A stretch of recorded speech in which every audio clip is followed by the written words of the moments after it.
ٹھیک ہے جی.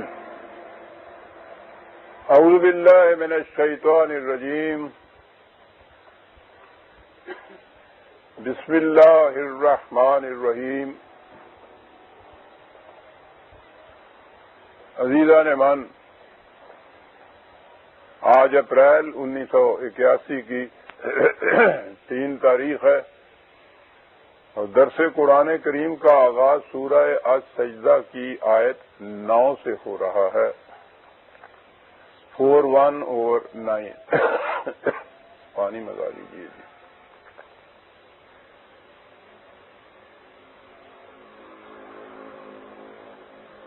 سابقہ آیت کے آخری الفاظ تھے، بلکہ آیت ہی یہ تھی، ان الذین آمنوا وعملوا الصالحات لهم اجر غیر ممنون. ایمان اور اعمال صالحہ کا نتیجہ، اجر، صلہ، ماحصل، جو کچھ قرآن نے کہا ملے گا، یہ غیر ممنون پچھلی دفعہ میں نے یہ عرض کیا تھا. ایک تو اس کے یہ معنی ہوتے ہیں کہ یہ غیر منقطع ہے، یعنی جب تک یہ سلسلہ تمہارا جاری رہے گا یہ اس طرح سے ہی ملتا رہے گا. یہ ہنگامی چیز نہیں ہے کہ یوں ہی کسی وقت خوشی ہوئی، ہماری موج آ گئی اللہ میاں کی تو اس نے دے دیا اور نہ ہوا تو کوئی بات نہیں ہے. یہ غیر منقطع ہے، یعنی یہ اگر کرتے رہو گے تو یہ ہوتا رہے گا. اور اسی لفظ کے دوسرے معنی یہ ہوتے ہیں کہ یہ چیز کچھ احسان کے طور پہ نہیں کی جائے گی، بلکہ یہ تمہارے اپنے کام کا صلہ ہوگا. تو جو کام کا صلہ ہو، محنت کا محصل ہو، تو کہا یہ ہے کہ وہ احسان نہیں ہوتا. یہ چیز تمہیں بطور احسان نہیں ملے گی، یہ تمہارے اپنے کام کا اجر ہوگا جو تمہیں ملے گا. تو یہ تو ہوا وہ اعمال کا اجر جو ہے انسان کے خود. اب اگلی آیت میں آپ دیکھیے،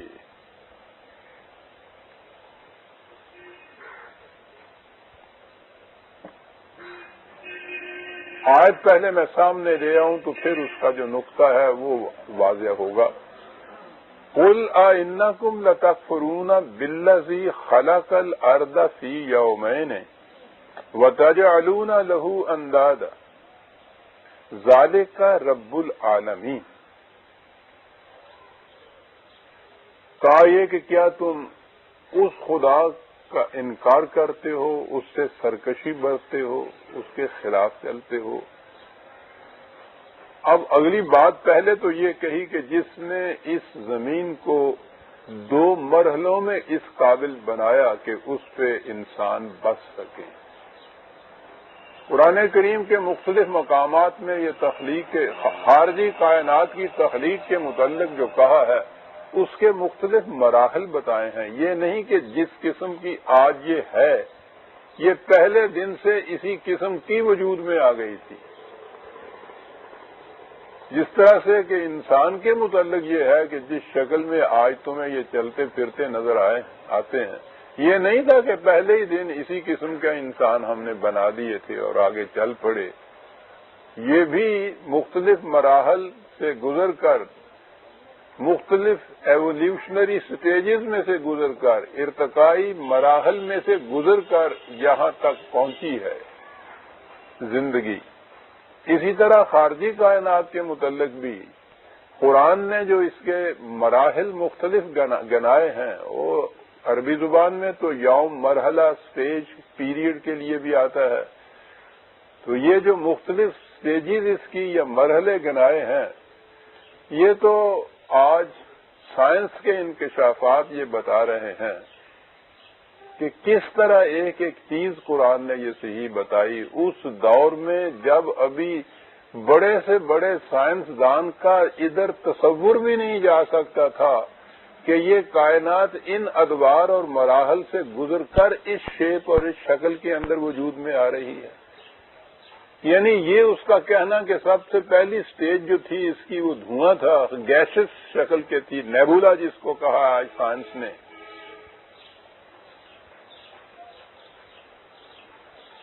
دنیا بھر کے سائنٹسٹ یا دنیا بھر کے دانشور اس دور میں یا انسانی علم کی سطح جو تھی وہ ادھر اس کا تصور بھی نہیں ہو سکتا تھا. اور یہی چیز ہے کہ جو آج کے غیر متصب سائنسدان ہیں وہ جب ان مقامات پہ غور کرتے ہیں تو بے ساختہ وہ پکار اٹھتے ہیں کہ یہ وہ مقام ہے جو ہمیں مجبور کرتے ہیں یہ کہنے کے لیے کہ یہ قرآن کسی انسانی فکر کی تخلیق نہیں ہو سکتا، اس لیے کہ انسانی فکر اس دور کے اندر اس کا تصور بھی نہیں کر سکتی تھی جسے یہ اس قدر متعین اور واضح الفاظ میں بیان کر رہا ہے. کائنات کے متعلق یہ کہنا کہ یہ اسی شکل میں پہلے دن وجود میں نہیں آ گئی تھی، یہ مختلف مدارج سے گزر کر مراحل طے کر کے اس شکل میں آئی. اور پہلا مرحلہ جسے اب میں نے کہا ہے نا کہ یہ نیبولا جس کو کہتے ہیں وہ پیور انرجی کے بعد گیسز کی شکل کے اندر ہے. وہ جب آئیں گے 7 ایام تو میں عرض کروں گا کہ قرآن نے کون کون سی اس کے مراحل گنائے ہیں اور آج کی سائنس کس طرح ایک ایک مرحلے کی تائید کر رہی ہے. اتنی جانفشاں کوششوں اور تحقیقات کے بعد وہ اس مقام پہ پہنچی ہے جو قرآن نے 1400 سال پہلے بتائے تھے. اور جیسا کہ میں نے عرض کیا ہے وہ کتاب تو میں نے کئی دفعہ اس کا ذکر کیا ہے، وہ فرینچ ڈاکٹر کی جو کتاب ہے بائبل قرآن اینڈ سائنس، وہ بے ساختہ یہ کہتا ہے ان مقامات پہ پہنچ کے وہ مسلمان نہیں ہے، عیسائی ہے، لیکن وہ بے ساختہ یہ بات کہتا ہے کہ بائبل کے اندر تو تعریف ہو چکی ہے، وہاں تو یہ کچھ نہیں ملتا، وہاں تو افسانے ملتے ہیں. اور قرآن میں یہ جو چیزیں کہی گئی ہیں وہ 1400 سال پہلے کے دور کی ہیں. اس دور کا علم انسانی اس سطح پہ پہنچا ہی نہیں تھا ابھی جو کچھ اس میں کہا ہے. تو اس لیے میں تو مجبور ہوں یہ کہنے کے لیے کہ یہ فکر انسانی کی تخلیق نہیں ہے. فکر انسانی اس دور میں یہاں تک پہنچا ہی نہیں تھا. کسی ایک فرد کا تو ذکر نہیں ہے، پوری فکر انسانی اس سطح پر نہیں پہنچی تھی. تو یہ جو یہاں اس نے عرض کے متعلق اور آگے 2 آیتیں آگے چل کے بھی آئے گا عرض و سما کے متعلق بھی یومین کہا ہے، اور وہ جو سبا ہے اس کے اندر مختلف مدارج میں سے گزر کے یہاں تک آئی، وہ مدارج گنائے ہیں اس نے. خیر یہاں یہ کہا زمین کے متعلق صرف یہاں بات آئی ہے. ٹھیک ہے، یہ تو تخلیق ہو گئی. تو پہلی چیز تو یہ ہے کہ پہلی سابقہ آیت میں جو کہا تھا کہ یہ جو کچھ تمہیں ملے گا وہ جسے اس نے جنت سے تعبیر کیا ہے اس دنیا میں بھی اور آگے آنے والی زندگی میں بھی،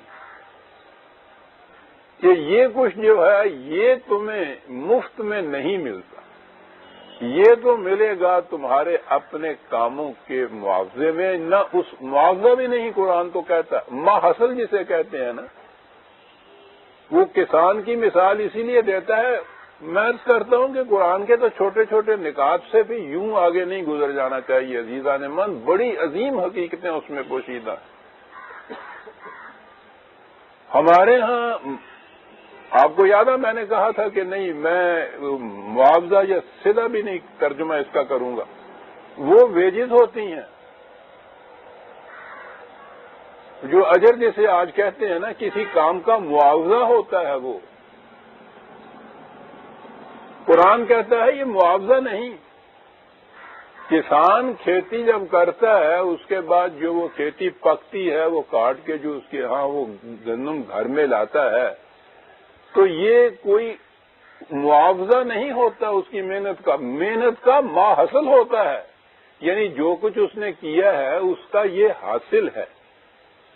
معاوضے کے معنی یہ ہوتے ہیں کہ کسی اور کی زمین ہو اور یہ اس پہ کاشت کرے، اور اس نے ہمارے ہاں اس کے سیپی کہا کرتے تھے پنجاب میں، تو وہ جتنا کوئی زمین پیدا کرے وہ تو زمیندار زمین کا مالک لے جاتا تھا، اور اس کے ساتھ جو طے کیا ہوتا تھا کہ تم نے جو محنت کی ہے میری زمین پر اس کے عوض میں معاوضے کے طور پر میں اتنا تمہیں دوں گا.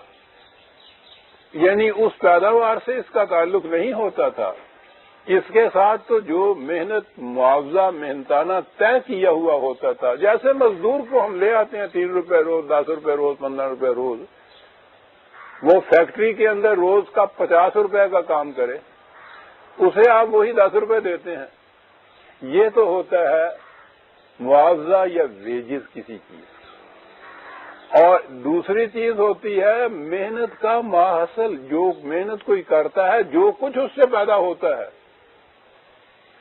قرآن کی اکنامکس یہ تھی، آپ غور کیجئے کتنا چھوٹا سا ویسے پوائنٹ ہے، لیکن آج کے اکنامکس سے پوچھئے وہ جھوم جاتے ہیں جب یہ فرق دیکھتے ہیں کہ یہ سارا نظام سرمایہ داری جو ہے یہ ویجز کے سر کے اوپر قائم ہے. کام لینے والا جو ہے وہ میں سرمایہ لگا کے جتنے کام کرنے والے ہیں، یہ فیکٹری کے 10,000 مزدور جتنے بھی ہوتے ہیں، وہ جو کروڑوں روپے کا سالانہ وہاں سے پروڈیوس کرتے ہیں، ان کا حصہ اس کروڑ میں اتنا ہی ہوتا ہے جو ان سے ویجز طے ہو گئی ہوتی ہیں. یہ باقی سارا سرمایہ دار لے جاتا ہے. اور اگر یہ ہو کہ تم جو محنت کرتے ہو اس کا جو بھی پیدا شدہ چیز، جو محصول اس کا ہے، جو بھی وہ پیدا کرے گی تمہاری محنت، وہ تمہارا ہوگا. یہ ہے اکنامکس کا راز. یہ سسٹم موجودہ جو کیپیٹلسٹک ہے وہ اس پہ نہیں آنے دیتا. وہ لیبر جو ہے اس کا معاوضہ دیتا ہے اس کی محنت کا، جو مقرر کر لیا جاتا ہے ان کے ساتھ. اور مقرر کرنا وہ محاورہ ہمارے یہاں کا پنجاب کا ہے، بڑا عجیب ہے. پاکن بگاڑیا رات دیا پکھیاں نے، کہ صبح جو مزدور کے آپ گئے کہ مزدوری کرنے کے لیے، ایک نے کہا کہ 5 روپے، آپ نے کہا نہیں یہ بہت زیادہ ہے.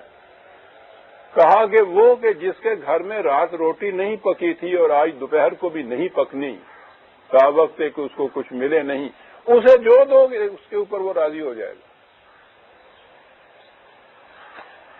راز یہ ہے کیپیٹلسٹک سسٹم کا کہ مزدور کو بھوکے مارو تاکہ وہ تمہاری شرائط کے اوپر کام کرنے کے لیے آ جائے.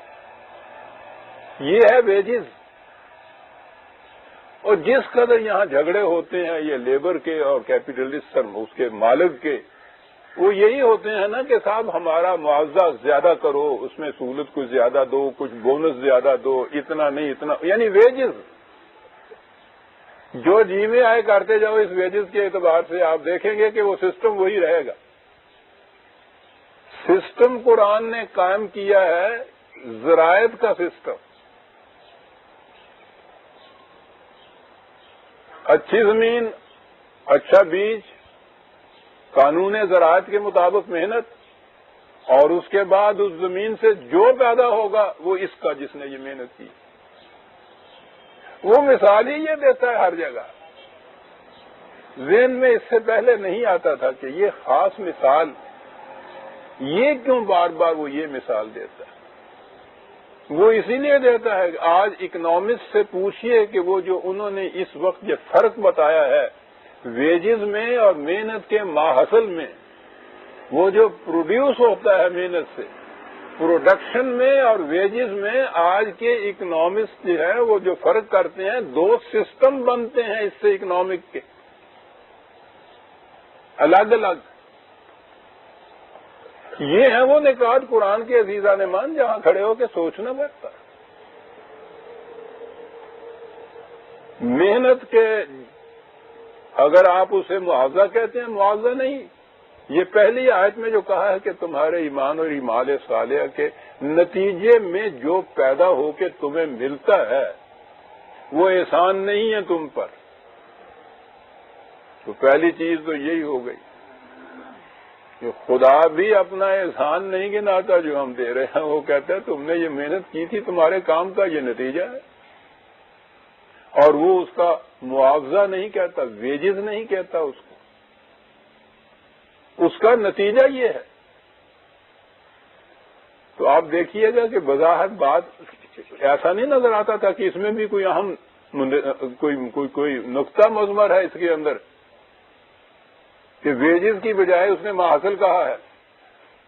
میں نے کہا کہ ایج آف اکنامکس ہے ہمارے یہاں کی. آج اکنامکس سے پوچھئے کہ وہ ان دونوں کے فرق سے دو سسٹم آف جو اکنامکس ہیں ان کی عمارت بلڈ کرتے ہیں اس کے اوپر. اب اس سے جو پہلی بات سمجھ میں آ گئی نا، وہاں تو عمل کے نتیجے میں کہا یہ، اور اگلی آیت میں یہ کہا کہ زمین جو ہے یہ ہم نے بنائی. اب سیدھی سی بات ہے کہ اس کے اندر اس زمین کے وجود میں آنے میں جو کچھ زمین یہ ہے اپنی صلاحیتوں کے ساتھ، اس میں تمہارا تو کوئی دخل نہیں، یہ تو ہم نے بنائی. اب جو کسی کی ملکیت ہی نہیں ہے اس میں وہ دخل کی بات ہی نہیں دیتا. وہاں کہا ہے کہ اس میں ہم کوئی احسان بھی نہیں کر رہے جو کچھ تمہیں دے رہے ہیں. یہاں کہہ رہے ہیں کہ یہ جو چیز ہم بتا رہے ہیں اس میں تمہارا دخل ہی کوئی نہیں ہو سکتا، اس لیے کہ یہ تو ہم نے بنائی ہے، تمہارا اس میں کیا ہے. دیکھا کیا فرق. اور یہ کچھ کہنے کے بعد آگے یہ کہا ہے فَلَا تَجْعَلُونَ لَهُ أَنْدَادًا. سطح بھی نگاہوں کو اس میں ربط نہیں نظر آتا کہ ہم نے زمین کو بنایا ہے، 2 مرحلوں میں سمجھیے، اس قابل بنا دیا ہے کہ وہ پیداوار تم بچ سکو اور اس میں سے یہ چیزیں پیدا ہو جائیں. ہم نے 2 مراحل میں چلیے، مراحل کی بات تو آ گئی طبیعیات سے متعلق. اگلی بات ساتھ ہی اس کے اسی سانس میں قرآن کہہ رہا ہے کہ پھر خدا کے شریک نہیں کسی کو تم ٹھہرا سکتے. کل حیرت میں گم ہے کھڑی ہو کے یہ ان میں ربط کیا ہے. پہلا حصہ ہے عمل کا جو تمہارے کام کا نتیجہ ہے، اس میں ہمارا بھی احسان نہیں. اگلا ٹکڑا ہے کہ یہ جو زمین ہے بمائے اپنی تمام صلاحیتوں کے اور جو کچھ اس کے اندر ہے وہ ہم نے پیدا کیا ہے، تمہارا اس میں دخل ہی نہیں. ساتھ اس کے یہ چیز ہے کہ اب خدا کے تم شریک نہیں بنا سکتے. تو ٹھیک ہے، زمین تم اس نے پیدا کی ہے، تو کون یہ کہہ سکتا ہے کہ نہیں صاحب اس میں اکیلے نے خدا نے پیدا نہیں کی تھی، اس کے ساتھ وہ ہندوؤں کے ہاں تو وہ 3 پہلے ہی بنا لیتے ہیں، وہ برہما شیو اور وہ شکتی. وہ کہہ رہا ہے کہ یہ بات نہیں کہ زمین کی تخلیق میں یا کائنات کی تخلیق میں تو کسی کو شریک کرنے کا سوال ہی نہیں ہے. تم اس کے پھر شریک بنا دیتے ہو. کون کیا ہے یہ شرکت کیا ہے جو جس سے منع کیا گیا ہے. 1 سیکنڈ میں کھڑے ہو جائیں گے، آپ کا ذہن خود اس سوال کا جواب دے دے گا کہ زمین، خدا کہتا ہے زمین ہم نے بنائی ہے، تم میں سے کوئی اس میں شریک نہیں تھا، اس لیے ہم اس کے واحد مالک ہیں. تو زمین میں کسی کو مالک تصور کرنا یہ ہے شرک، اندازاً من دون اللہ. زمین کو ذاتی ملکیت میں دے دینا شرک ہے. یہ ساری ویسے تو کائنات خدا کی ہے، لیکن جس چیز کو خاص طور پہ اس نے کہہ دیا نا یہ خدا کی ہے، اس کے معنی ہے کہ اس کی ملکیت جائز نہیں کسی کے لیے بھی. کعبے کو اس نے کہا بیت اللہ ہے، یہ بیت ہی کہا ہمارا گھر ہے. وہی وہ ساری کائنات تمہارا گھر ہے، یہ خاص طور پہ اس کے اوپر کہ یہ ہمارا گھر ہے. اس کے معنی یہ ہے کہ کسی انسان کی ملکیت میں نہیں ہو جا سکتا. وہ سواء للآخر والبعد ہے، وہ ساری دنیا کے انسانوں کے لیے اس کے دروازے کھلے ہونے چاہیے. دیکھا بیتی کے معنی کیا ہو گئے. یہ عجیب قسم کا مالک ہے کہ آپ کو کبھی ایک دن بھی آگے اس میں نہیں رہتا، لیکن کہتا یہ ہے کہ صاحب اس کے دروازے ساری دنیا کے لیے کھلے ہونے چاہیے. جہاں بھی قرآن نے کوئی چیز خدا کی طرف منسوب کی ہے اس کے معنی یہ ہے کہ وہ تمام نوع انسانی کے لیے ہے. اب یہاں جو کہا ہے کہ ہم نے زمین کو بنایا، تو زمین اس کی واحد ملکیت ہو گئی.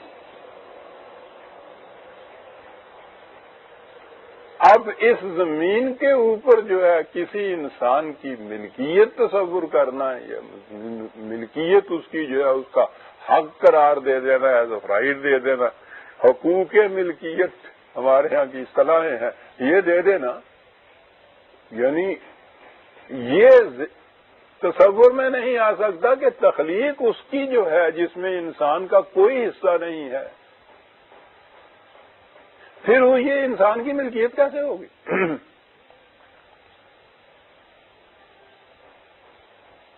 ملکیت آپ یہی کہیں گے نا کہ صاحب میں نے فلاں سے خریدی ہے، تو وہ تو اس کے پاس چوری کا مال تھا، یعنی اس پہ جس نے بیچی ہے اس کو حق ملکیت کس نے دے دیا تھا؟ تو چوری کا مال خریدنا جو ہے وہ تو اسی قسم کا جرم ہے جیسے چوری جرم ہوتی۔ خریدتے وقت پہلے دیکھتے ہو نا یہ کہ بھائی اس کی جائز ملکیت میں بھی ہے وہ ٹکڑا زمین کا جو میں خرید رہا ہوں، یہ روز ہوتا ہے نا۔ مال کے کاغذوں میں دیکھتے ہو، پٹواری سے پوچھتے ہو، رجسٹرار سے پوچھتے ہو کہ جی وہ کسی اور کے اس کے اوپر حق تو نہیں ہے، یہ ہے اس کی واحد ملکیت، تو اس کی واحد ملکیت ہو تو پھر خریدتے ہو نا، ورنہ وہ تمہاری نہیں ہو سکتی۔ جس سے تم نے خریدی ہے اس کی ملکیت کے متعلق تم نے اطمینان کر لیا ہے کہ یہ اس کی ملکیت ہے۔ خدا کہتا ہے کس طرح سے؟ یہ تو ہم نے بنائی تھی، کوئی انسان ایسا نہیں تھا جو شریک ہو اس کے اندر۔ ہماری زمین ہے، اس نے تمہارے ہاں بیچی کیسے، تم نے وہاں سے خریدی کیسے؟ کہ جی نہیں خریدی نہیں، مجھے تو باپ سے ترکے میں وراثت میں ملی ہے۔ پوچھو کہ تمہارے باپ نے کہاں سے لی تھی؟ چوری کا مال، ڈاکے کا مال، وہ وراثت میں آگے جائز کیسے ہو گیا؟ اتنی سی بات ہے کہ ارض ہماری تخلیق ہے، کوئی اس میں شریک نہیں ہے، ہماری ملکیت ہے، یہ کسی کی ملکیت نہیں ہو سکتی۔ عزیزان مان، یہ قرآن یوں نہیں ہے کہ اس کو جھوم جھوم کے پڑھ لیا اور آگے چلا گیا، اس کا تو ایک ایک مقام ایسا جہاں کھڑے ہونا پڑتا ہے۔ یعنی آپ دیکھیے جو میں عرض کر رہا ہوں یہ نہیں ہے خدا نہ کردہ کہ مجھ پہ کوئی وحی ہوتی ہے، قرآن نے تدبر کہا، تفقہ کہا۔ میرے سامنے بھی یہ تینوں ٹکڑے آئے کہ اعمال کا نتیجہ قرآن بتاتا ہے غیر ممنون ہے، کہ ہمارا احسان بھی نہیں ہے اس میں جو کچھ اس کے نتیجے میں ملتا ہے، اور محاصل ملتا ہے، ویجز نہیں ملتی اس کی۔ یہ نہیں ہے کہ جو تم کرتے ہو محنت وہ ہم لے جاتے ہیں اور تمہیں اس میں سے کچھ دے دیتے ہیں، وہ سارا تمہارا ہوتا ہے۔ آگے آئی یہ بات کہ یہ عرض جو ہے اس میں سے چپا بھی تمہارا نہیں ہو سکتا، ساری ہماری تخلیق ہے، ہماری ملکیت ہے۔ اور اس کے بعد یہ چیز کہ پھر اس میں تم ہمارے شریک کیسے پیدا کر سکتے؟ تو تخلیق کے مرحلے میں تو شریک کوئی بھی نہیں پیدا کرتا۔ یہ نہیں ہم کرتے ہیں کہ ہم کہتے ہیں کہ جب خدا نے زمین بنانی شروع کی تھی تو اس میں یہ بھی ساتھ اس کے شامل تھے، نہ، شرکت یہاں آتی ہے، شریک یہاں ہم بناتے ہیں، شرک یہاں آتا ہے کہ زمین خدا کی واحد ملکیت ہے، اس میں کسی دوسرے کو مالک سمجھ لینا، کسی حصے کا بھی، یہ خدا کا شریک بنا دینا، اندازن قرآن نے اسی لیے کہا۔ یہی نہیں کہا، بیشتر مقامات میں یہ چیز آئی ہے۔ ایک اور حوالہ میں دے دوں تاکہ ذرا بات پختہ اور ہو جائے۔ ابتدا میں سورہ بقرہ کے 2/22، ٹھیک ہے جی۔ الذی جعل لکم الارض فراشا والسماء بناء وانزل من السماء ماء فاخرج به من الثمرات رزقا لکم۔ یہ کم جو ہے یہ پوری نوع انسانی کے لیے، یا ایھا الناس ہے ابتدا میں خطاب۔ عزیزان مان، اگر آپ کو یہ گہری دلچسپی ہے اور میں سمجھتا ہوں ہے ہی ہے تو آپ اس طرح سے اپنا وقت خرچ کر کے آ جاتے ہیں درس سننے کو، دلچسپی ہے تو یہ نکات ذہن میں رکھیے، بعد میں آپ کو خود قرآن پہ اس طرح غور کرنا ہوگا کہ یہ اگلی بات جو کہی ہے، بات ابتدا کہاں سے اس نے کی؟ اس نے یا ایھا الناس کہا، پوری نوع انسانی سے یہ کہا ہے۔ کہا یہ ہے کہ ہم نے زمین بنائی، بارش ہم برساتے ہیں، اس زمین کو باہر سے جو میٹیورز وغیرہ یہ گرتے ہیں ان سے محفوظ ہم رکھتے ہیں، تو یہ سب کچھ ہم کرتے ہیں، یہ سارا کچھ ہم نے کہا کے لیے کیا ہوا ہے۔ رزقا لکم، یہ کم جو ہے تم، وہ پہلے الناس کہا ہے کہ اس سے پوری نوع انسانی کو رزق پہنچانا مقصود ہے ہمارا، اور اس حصے میں تمہارا کوئی دخل ہی نہیں ہے، یہ تو سب ہم نے کیا ہے۔ رزق لکم، اور اس کے آگے فلا تجعلوا للہ اندادم، تو خدا کا پھر شریک تو کسی کو نہ بناؤ۔ یوں ہی آپ نے ان میں سے کسی چیز پہ ملکیت جو ہے وہ تصور کر لیا، جائز قرار دے دی، اندادم من دون اللہ ہو گیا، اس لیے کہ وہ رزق لکم نہ رہا، وہ اس کا ہو گیا جس نے زمین خرید لی ہے، وہ جو شریک بن گیا ہے۔ وہ جس نے بنائی تھی وہ یہ کہتا تھا رزق لکم، رزق للناس کہہ دیجئے نا، کیونکہ پہلے یا ایھا الناس کہا ہے نا، پھر کہا ہے لکم، پوری انسانیت۔ اس نے کہا تھا کہ ہم نے تو یہ سارا کچھ اس لیے کیا تھا کہ پوری نوع انسانی کو رزق ملے، اور اگر اس کی کیفیت تم نے یہ کر لی کہ جس نے جھپٹ لیا وہ اس کی ملکیت ہو گئی، اب اس کا جی چاہے کسی کو دیکھ، جی چاہے نہ دے، مالک جو وہ ہو گیا۔ یہ یہاں فلا تجعلوا للہ اندادا، اور اگلی بات ہے وانتم تعلمون، تم جانتے ہو کہ اس زمین کے بنانے میں، اس بارش کے بنانے میں تمہارا کوئی ہاتھ نہیں تھا، انتم تعلمون۔ کسی سے پوچھ لیجئے وہ کہے گا کہ صاحب بات تو یہ بالکل ٹھیک ہے، اور کوئی ایسا گہرا فلسفیانہ مسئلہ نہیں کہ کسی ارسطو کے پاس جانا پڑے گا یہ سمجھنے کے لیے کہ زمین ہم نے نہیں بنائی تھی۔ انتم تعلمون، اور جب یہ تم جانتے ہو کہ یہ اس کی ملکیت ہے، اسی نے بنائی تھی، تمہاری نہیں، تو پھر یہ جو ملکیت ہے آپ کی، اس کا تصور ملکیت کا، یہ تو اس کے شریک بنانے والی بات ہے، جانتے ہو۔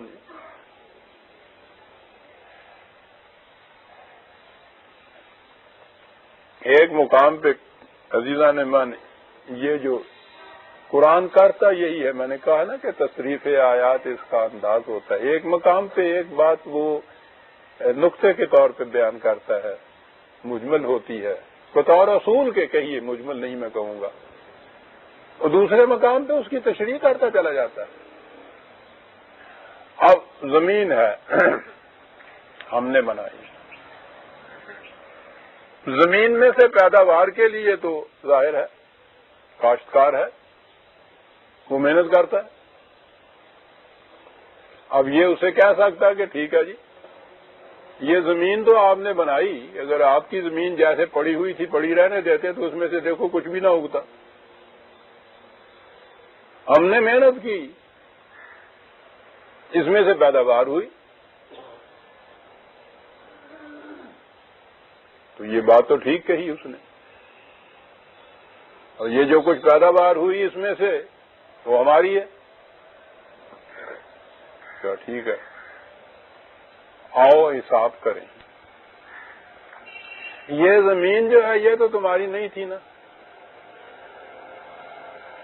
تو ٹھیک ہے، مالک تم تو نہیں نا، یہ تو مانتے ہو نا کہ جی نہیں، تم نے اس پہ محنت کی، اس میں سے کچھ پیدا ہوا، ٹھیک ہے نا، ہاں جی ٹھیک ہے۔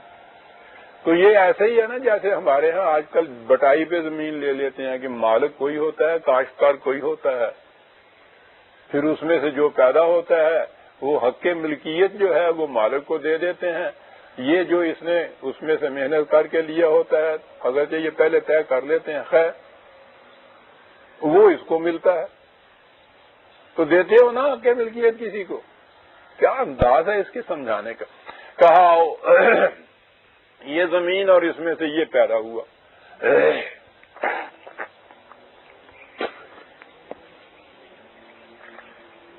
آؤ تو آپ ذرا حساب کر لیں آپ کے ساتھ،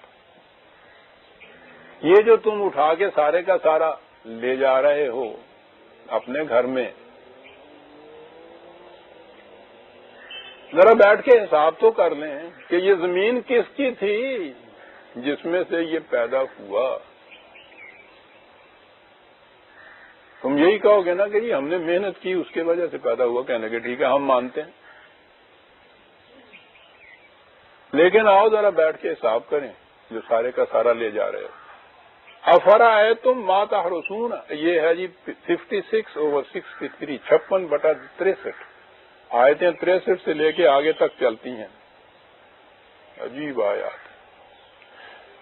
کہتا آئیے ذرا غور کیجئے، حساب تو کر لیجئے، نہ کر دیکھا شاہ نہ کوئی دینا آئے گا۔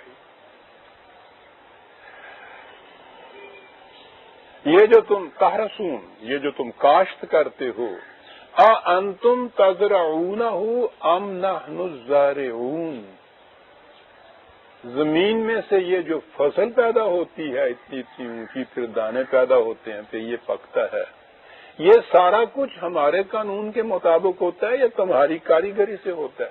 تم نے تو صرف زمین کو جوتا، اس میں سے تم نے بیج ڈال دیا، کچھ پانی وانی دے دیا، اتنا کچھ کی۔ یہ چیز کہ زمین میں یہ صلاحیت موجود ہے کہ اس قاعدے کی روح سے اس میں یہ کیا جائے تو ایک دانے کے بدلے میں 700 دانے ملتے ہیں، یہ بھی تمہارا ہے مقرر کردہ؟ یہ کس کا مقرر کردہ؟ کہہ دو گے نا کہ ہاں صاحب بات تو ٹھیک ہے، یہ تو ہمارا نہیں ہے، یہ تو تمہارا ہی ہے۔ لو نشاء لجعلناہ حطاما فظلتم تفکہون انا لمغرمون۔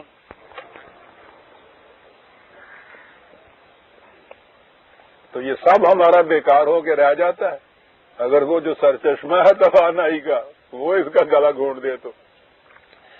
کہا اگر اس زمین کے اندر یہ صلاحیت ہم نہ رکھیں، یا کبھی رکھنے کے بعد جیسے بجلی فیل ہو جاتی ہے، ہم کسی وقت ایسا کہیں کہ زمین سے کہ نہ یہ نہ اگانا، جو جی میں آئے کر لو اس زمین کے اوپر۔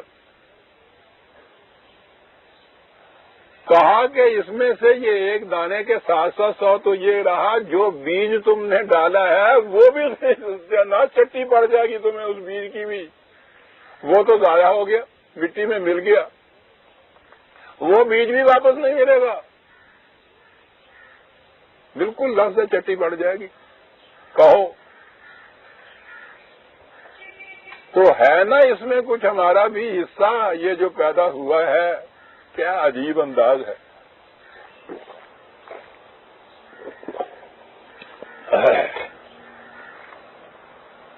آخر تک آواز نہ پہنچتی ہو، ذرا آگے آ جائیے، کوشش کرتے ہیں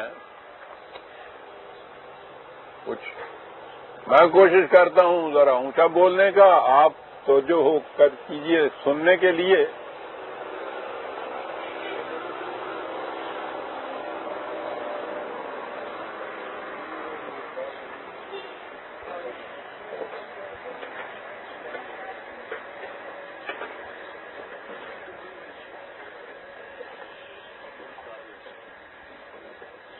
چلیے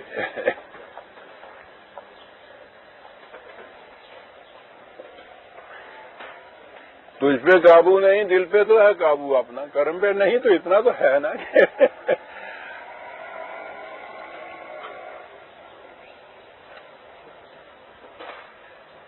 دیکھتے ہیں عزیزان من یہ لیکھا کس طرح ہوندا پہ آئے گا، حساب کیسے ہو رہا ہے۔ وہ دلائل دیے جا رہے ہیں، انکار ہی نہ کرے، کیوں کیا کہتے ہو، ٹھیک ہے نا جو ہم کہہ رہے ہیں کہ جی وہ ٹھیک ہے۔ وہ جو کبھی کبھی یہ ہوتا ہے، وہ روتا ہے آ کے وہ ذمہ دار کہ جی وہ ساری فصل ہی ماری گئی آج چیتے، کیا ہوا تھا؟ کہا اگر یہ چیز ہو تو فصل میں پیدا ہونا تو ایک طرف رہا، بیج بھی تمہارا جو ہے ضائع ہو جائے، چٹی پڑ جائے تمہیں اس کی بھی، ٹھیک ہے نا؟ ٹھیک تو ہے۔ افرأیتم الماء الذی تشربون اانتم انزلتموہ من المزن ام نحن المنزلون، بیج ڈال دیا، یہ سب کچھ کیا، اب اس کے بعد پانی ملنا ہے، یہ بھی تو ضروری چیز ہے۔ یہ جو بارش برستی ہے اس کا انتظام تم کرتے ہو یا انتظام یہ ہمارا کیا ہوا ہے؟ میں نے کئی دفعہ کہا ہے نا کہ یہ جو واٹر سپلائی سسٹم ہے اللہ میاں کا، وہ تو عجیب و غریب ہے۔ مملکتیں اپنے کروڑوں روپے صرف کر رہی ہیں ان میں سے ڈول بھر پانی لینے کے لیے، اس کے سسٹمز کے الگ۔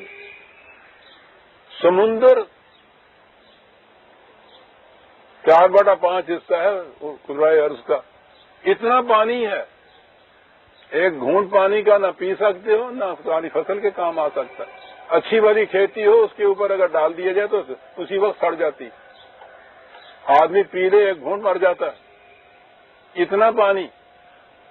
اس قسم کے پانی کا انتظام یہ واٹر سپلائی کہ اس میں سے اسی کی توانائی جو سورج دے رہا ہے وہ بھی تمہاری نہیں ہے، اس سے اس سمندر سے کشید کر کے وہ پانی، اس کے اندر جتنے یہ زہریلے مادے اور کھار ہے وہ سارا نیچے رہ جاتا ہے، کشید شدہ پانی جو ہے وہ اوپر اٹھتا چلا جاتا ہے خود بخود، وہ سورج کی روشنائی سے، وہ اس میں بھی انسان کا کوئی دخل نہیں ہے، وہ اٹھتا چلا جاتا ہے سر۔ کشید شدہ پانی، وہ اتنی سی ٹیوب ہوتی ہے، یہ یہاں سے وہ جو ڈسٹلڈ واٹر جو ملتا ہے ڈاکٹروں کے لیے چاہیے ہوتا ہے نا انجیکشن کے لیے، پتہ نہیں ₹1-2 کی ملتی ہے اتنی شیشی، لیے جا رہا ہے وہ جناب اڑا اڑا کے، کشید شدہ پانی، ڈسٹلڈ واٹر، اب اوپر جا کے بادل بن جاتے ہیں۔ اب اگر وہ بادلوں کی شکل میں ہی ادھر سے ادھر رقصاں رہے ہیں، چلتے پھرتے رہے، ہمارے کس کام آئے؟ پھر ہوائیں ان کو لیے جا رہی ہیں۔ یہ پوچھیے میٹیورولوجی والوں کو کہ یہ ہوائیں کس طرح کس سمت میں دے جاتی ہیں ان کو، ادھر لیے چلے جا رہی ہیں۔ کسی مقام کے اوپر جا کے، خاص مقام کے اوپر جا کے ٹیمپریچر لو ہوتی ہے خطے میں، وہ جو بادل ہے ہوا سے ہلکا، وہ وہاں پانی بنتا ہے ہوا سے بھاری اور نیچے گرنا شروع ہو جاتا ہے۔ وہ ہے جس سے یہ کھیتی اگتی ہے، خالص کشید شدہ پانی، مقطر بھی نہیں، کشید شدہ ڈسٹلڈ واٹر، اور پھر وہ دریاؤں کی تعداد میں، نہروں کی تعداد میں اتنی فراوانی سے جتنے کی ضرورت ہے وہ ہوتی ہے، باقی سارے کا سارا جتنا بھی ہے وہ ضائع نہیں کرتا، پھر وہیں جا ملتا ہے اسی سمندر میں۔ اگر یہ کہیں راستے میں گم ہونا شروع ہو جائے تو بہرحال 2-4 برس نہیں، 5-7 ہزار برس کے بعد ہی سمندر خالی ہو جائے۔ وہ سسٹم ایسا ہے کہ اس کے بعد وہ سارا وہیں چلا جاتا ہے، کچھ آپ کے یہاں کنووں میں آ جاتا ہے صاحب۔ کہا کہ افرأیتم الماء الذی تشربون اانتم انزلتموہ من المزن ام نحن المنزلون، کیا ہے یہ سارا سسٹم تمہارا پیدا کیا ہوا ہے یا ہمارا پیدا کیا ہوا ہے؟ حساب کر رہے ہو نا کھیتی کی پیداوار کا۔ لو نشاء لجعلناہ اجاجا فلولا تشکرون، اگر یہ سسٹم نہ ہوتا تو یہ پانی خواہ تمہارے گھر کے قریب کیوں نہ ہوتا، یہ ایک دانہ اگانا تو ایک طرف، اگی ہوئی فصل جو تھی وہ بھی جل جاتی اگر اس کا چھینٹا پڑ جاتا اس پانی کا۔ تو یہ سسٹم ہمارا، اس کے صدقے میں تو یہ کچھ ملا ہے تمہیں، کیا کہتے ہو؟ یہ ٹھیک ہے۔ افرأیتم النار التی تورون اانتم انشأتم شجرتها ام نحن المنشئون، ذرا اس حرارت کو دیکھو، دو ہی معنی ہو سکتے ہیں، آگ بھی اور حرارت بھی۔ کھیتی کے لیے حرارت کی ضرورت ہے، ادھر پانی کی ضرورت ہے، ادھر حرارت کی ضرورت۔ یہ جو اتنا بڑا سرچشمہ حرارت، وہ جو سورج ہم نے کہا ہے، کیا اس کے اندر تم نے کوئی ایندھن ڈال رکھا ہے؟ ہماری پیدا کردہ حرارت ہے، اور پھر اس کے بعد تمہاری ضرورت کے لیے جس آگ کی ضرورت ہوتی ہے کہاں سے لیتے ہو؟ درختوں کی لکڑیاں ہوتی ہیں نا، وہ کہتا ہے وہ تو سبز ہوتی ہیں، سبز لکڑیوں کے اندر یہ محفوظ کر کے رکھ دی گئی ہے یہ آگ۔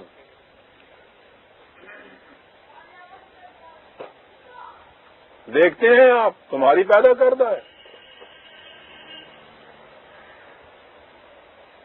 آج کل وہ ایک آرٹیکل میں نے پڑھا تھا، یہ تحقیق ہو رہی ہے اس کے اوپر کہ یہ نہیں ہے کہ یہ خشک ہو جاتی ہے لکڑیاں یا ٹہنیاں درخت کی تو پھر اس میں یہ وہ جلنے کے قابل ہوتی ہیں۔ انہوں نے بتایا کہ ان کے اندر جب یہ ابھی ہری ہوتی ہیں ویسے ان کے اندر تو پانی سا ہوتا ہے، اس کا تجزیہ کیا گیا ہے کوشش کر رہے ہیں اس پانی سے پیٹرول بنانے کی.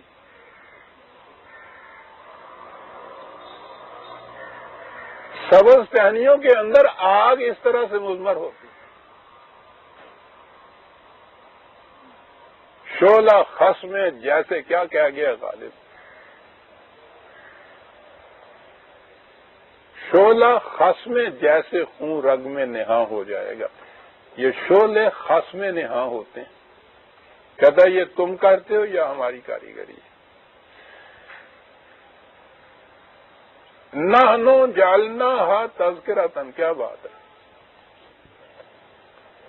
ہم نے یہ سارا کچھ بیان کیا ہے، کچھ اس لیے نہیں ہے کہ ہم کچھ احسان جتا رہے ہیں، یاد دہانی تمہیں کرا رہے ہیں ایک حقیقت کی، اور وہ یاد دہانی یہ کرا رہے ہیں کہ تم یہ سمجھ رہے ہو کہ زمین بھی میری اور پھر محنت کی اس کے اوپر وہ ساری کھیتی بھی میری. ہم نے یاد دہانی کرائی ہے کہ ذرا حساب کر رہے ہو تو ذرا دیکھ لو کہ تمہارا اس میں کتنا ہے، ہمارا اس میں کتنا ہے. کہاں ہم ایسے شریک کاروبار نہیں ہیں، پارٹنر نہیں ہیں کہ دھاندلی سے کچھ لے جائیں. نہ، ایمانداری سے حساب کے مطابق تم حساب کر کے بتا دو کہ اس میں تمہارا کتنا حصہ ہے، ہمارا کتنا حصہ ہے. وہ بیسک تو ساری چیزیں جو ہیں وہ تو گنائی، وہ تو خدا کی ہے، اس کا انکار ہی کوئی نہیں کر سکتا. محنت ہے نا،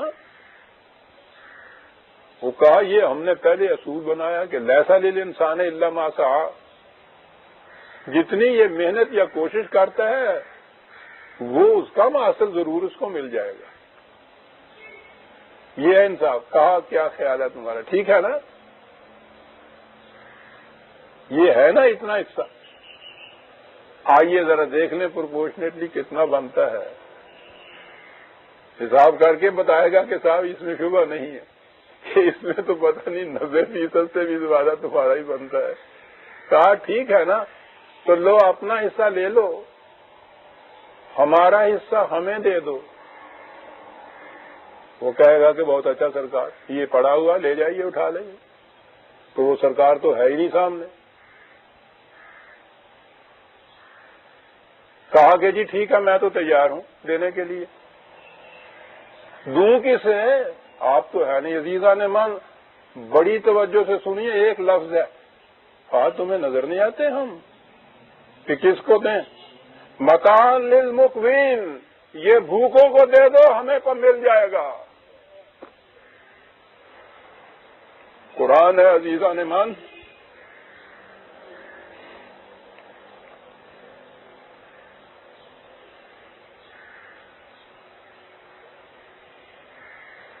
یہاں کہا تھا کہ فلا تجعلون للہ اندادا،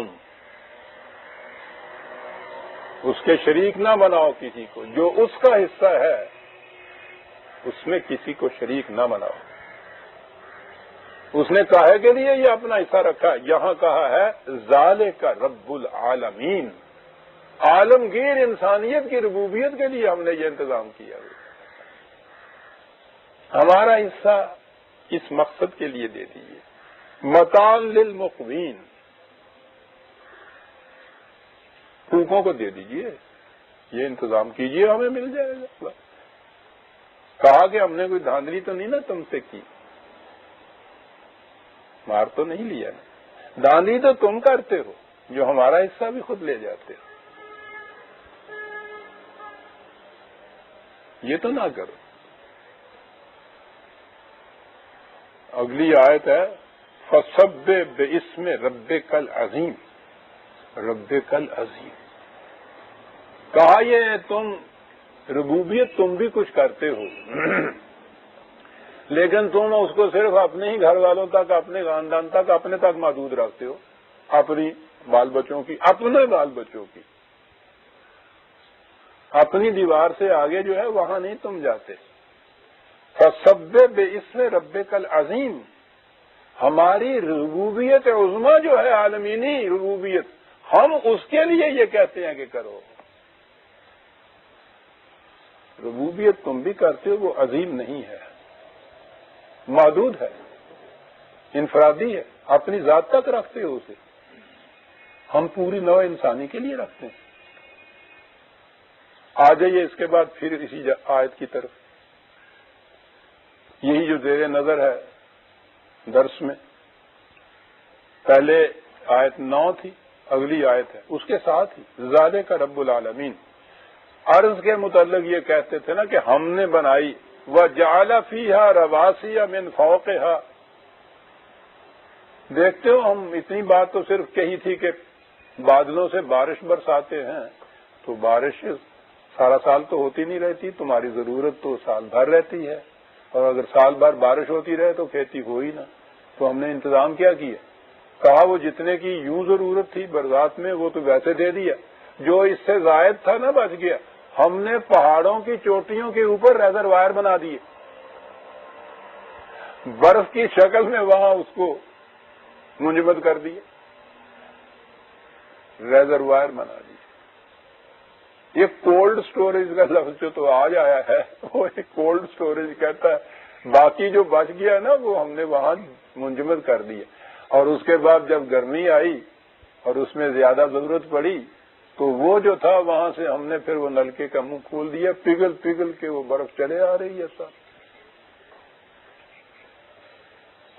ہماری کھیتیاں ہری ہو رہی ہیں۔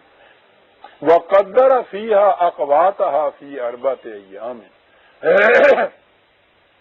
اور پھر یہ بھی نہیں ہے کہ وہ ہنگامی طور پر ایک ہی وقت کے اندر وہ سارا کچھ اگایا اور آپ نے لے آیا، وہ کچھ نہیں۔ موسموں کی تبدیلیاں ہم نے پیدا کی، اور اس انداز سے وہ پیدا کی کہ ہر موسم کے لحاظ سے اس میں الگ الگ فصلیں ہوتی ہیں، ہر موسم کے لحاظ سے بوائیاں ہوتی ہیں، یہ سارا کچھ بھی ہم نے یہ کیا۔ کہا یہ سب کچھ ٹھیک ہے نا جو ہم کہہ رہے ہیں، کون انکار کر سکتا ہے کہ یہ سب ٹھیک ہے؟ ہاں ہم نے کہا ہے کہ ہم نے یہ رب العالمینی کے لیے کیا ہے، پوری انسانیت کے لیے کہا، ٹھیک ہے؟ تو کہا اس کے بعد سنیے عزیزان من، جھگڑے ہوتے ہیں، کہا جی زمین پہ ذاتی ملکیت کیوں نہیں ہو سکتی، کیوں نہیں، کیا کہا جائے ان سے؟ الفاظ سنیے، وہاں یہ تھا کہ متاع للمقوین، ہمارا حصہ بھوکوں کو دے دو، ہم تک پہنچ جائے گا۔ کہا یہ سارا انتظام جو ہم نے کیا، کہا سواء للسائلین، تمام ضرورت مندوں کے لیے یکساں طور پہ اس کو کھلا رہنا چاہیے،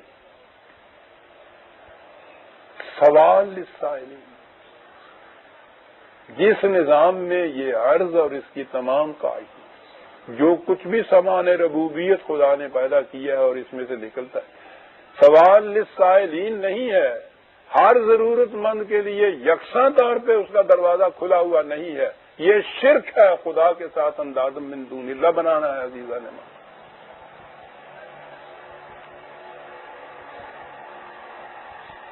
آپ نے دیکھا کہ کون سا نظام ہے جس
نہ ایسا کہ کسی ضرورت مند تک وہ پہنچے نہیں، نہ ایسا کہ کسی کے پاس ضرورت سے زیادہ ہو، وہ تو ضرورت مند کے لیے کہتا ہے۔ ہماری ضرورت جب پوری ہو جاتی ہے یہ 100 من میں، تو سوال للسائلین تو یہ ہو گئی بات، اور اس کے بعد جو تم نے اور رکھا ہوا ہے، تم تو اس کے بعد سائل ہی نہیں رہے تھے، وہ تمہارا ہے ہی نہیں. یہ اس کے لیے دو جو ابھی تک ضرورت مند ہے. سوال للسائلین.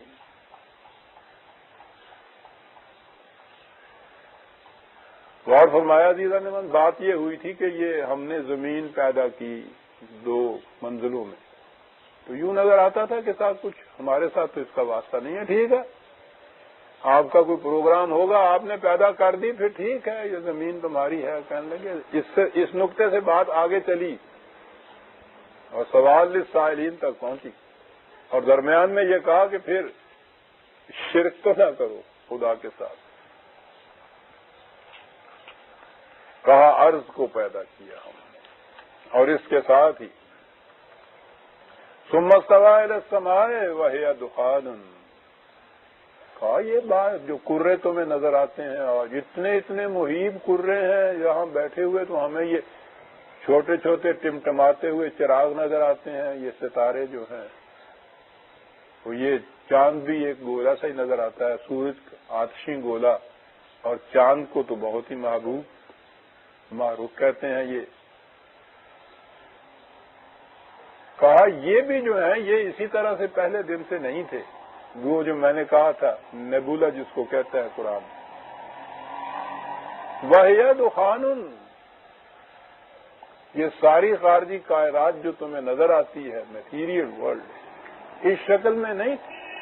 ابتداً گیسز کی شکل میں تھی. 1400 سال پہلے کہہ رہا ہے. کون کہہ رہا ہے؟ خود ان پڑھ. عرب کا ملک دنیا میں جہاں اور کہیں تہذیب و تمدن تھی بھی، تو اس خطہ ارض کے اندر تو یہ شناسا ہی نہیں تھے، یہ علم کے شناسا نہیں تھے. یہ ان کا مرکزی مقام مکہ تھا، بڑی شہرت اس کی، بہت اہمیت اس کی. اس عرب کے اندر 17 آدمی ایسے تھے جو صرف لکھنا پڑھنا جانتے تھے، لٹریٹ جس کو کہتے ہیں. ایجوکیشن تو بہت بات کی چیز ہے.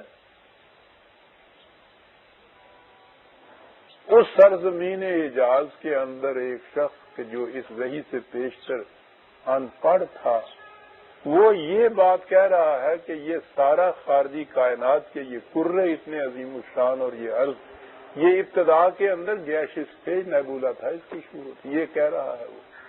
اسی لیے وہ فرانسیسی ڈاکٹر ہے نا، ایسے مقام پہ وہ اس کی تو وہ عبارتیں پڑھنے والی ہیں، جھوم اٹھتا ہے. یعنی اس کا انداز ہی وہ ہے. یہاں پہنچتا ہے اور اس کے بعد یہ کچھ ایکسپلین کرنے کے بعد وہ کہتا ہے، او دنیا کے دانشمندوں سائنسدانوں، خدا کے لیے مجھے بتاؤ کہ اس ماحول میں ایک ان پڑھ یہ کہہ سکتا تھا خود؟ کیا دنیا کا کوئی دانشمند اس وقت یہ کہہ سکتا تھا؟ تو اگر تم بھی اس کی تائید کرتے ہو کہ نہیں کہہ سکتا تھا، تو پھر اس ماننے میں تمہیں کیا اعتراض ہے کہ یہ فکر انسانی کی تخلیق نہیں ہے؟ وہ یہ لکھتا ہے. کہا یہاں اب دلچسپ چیز آئی، فقال لها وللارض ائتیا طوعا او کرها. سلسلہ کائنات ہم نے پیدا کیا.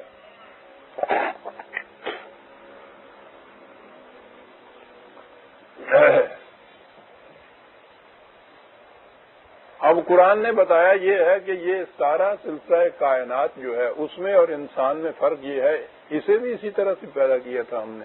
فرق یہ ہے کہ یہ تو سب مجبور ہیں ہمارے قوانین کی عطایت کے اوپر،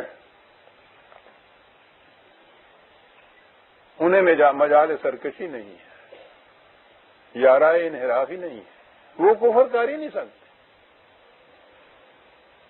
یہاں بات یہ تھی نا انسان سے، آئنکم لتکفرون، تم تو کفر کرتے، یہ کر ہی نہیں سکتے کفر. انسان کو صاحب اختیار بنایا ہے، سب کچھ اس کو بتا دیا. یہ ہے زمین، اس طرح سے اس میں ہل چلاؤ گے، اس طرح اس میں کھاد ڈالو گے، اس طرح سے قاعدہ برتو گے، اتنی اس میں فصل پیدا ہو جائے گی. یہ بتا دیا ہے، خود نہیں اگا کے دیتے ہم. زمین خود بخود نہیں یہ کر دیتی تمہارے لیے. تمہارا جی چاہے تو اس طرح سے کھیتی کرو، نہ جی چاہے تو چھوڑ دو زمین کو، جاؤ. انسان کو اس میں صاحب اختیار پیدا کیا۔ اب یہ بات جو ہے نا، کہنے کا انداز بہت دلچسپ ہے کہ ہم نے یہ پیدا کیا اور کہا کہ آؤ ہمارے پروگرام کی تکمیل کے لیے تم زمین ہو، ساری خارجی کائنات اسے کہا کہ آؤ تم۔ یہ ایک محاورے کی بات ہوتی ہے، طوعاً و کرہن، دل کی رضامندی سے آؤ، مجبوراً آؤ، تمہیں تو آنا ہی پڑے گا جیسے کہا جاتا ہے۔ اور اس کے بعد ہے کہ صاحب اس میں کرہن کیا، آپ کا حکم، آپ کا ارشاد، اور ہم دل کی کبیدگی سے مجبور ہو کر ایسا آئے، سوال ہی نہیں ہے۔ حالتا عطینا تعین، ہم اطاعت گزار بنتے ہوئے حاضر ہوتے ہیں آپ کے ساتھ، ہم اطاعت کریں گے، سوال ہی نہیں۔ اور خود طاع کا جو لفظ ہے نا، اطاعت کا لفظ عربی زبان میں اس کے بنیادی معنی ہے کہ دل کی رضامندی سے از خود کوئی کام کرنا ہے، والنٹریلی جس کو ہم کہتے ہیں۔ اطاعت ہے ہی وہ اوبیڈینس، جبر کی اوبیڈینس کو اطاعت کا لفظ ہی نہیں بولتا۔ جب کھجور پک جاتی ہے اور پوری پکنے کے بعد وہ پھر از خود وہاں سے درخت سے جھڑ جاتی ہے، اور ہر پکا ہوا پھل جو ہے پکنے کے بعد وہ مدت ہوتی ہے، اس کے بعد وہ خود پکتا ہے۔ یہ جو وہ اس حالت میں جب اگر وہ ایسی حالت میں نہ کھجور ہو تو پھر تو وہ جسے کہتے ہیں جھانپل مارنا پڑتا ہے پھل کو توڑنے کے لیے، پھر تو وہ جھانپلوں سے پھل لیتے ہیں نا اپنی اپنی جھولی میں، یہ تو زمین کے حاکم لیتے ہیں۔ یہ اطاعت نہیں کہلاتی عربی زبان کے اندر، اطاعت کہلاتی ہے وہ پھل جو از خود کسی کی جھولی میں گر جائے۔ ثم لا یجدوا فی قلوبکم حرجا مما قضیت، رسول اللہ سے کہا کہ ان سے کہو کہ تم کہتے ہو ہم ایمان والے ہیں، آؤ تمہیں بتائیں ایمان کی نشانی کیا ہے۔ ایمان کی نشانی یہ ہے، فَلَا وَرَبِّكَ لَا يُؤْمِنُونَ حَتَّى يُحَكِّمُوكَ فِي مَا شَجَرَ بَيْنَهُمْ، تیرے خدا کی قسم جیسے کہتے ہیں نا، کیسا ترجمہ، تیرے رب دی سوم جڑی میں گل کہن لگا بڑی سچی ہے، اللہ میاں خود کہہ رہا ہے، بتاؤ تیرے رب دی۔ یہ ہمارا قرآن کا اللہ میاں بڑا ہی پیارا انداز ہے قرآن کا، عجیب سا۔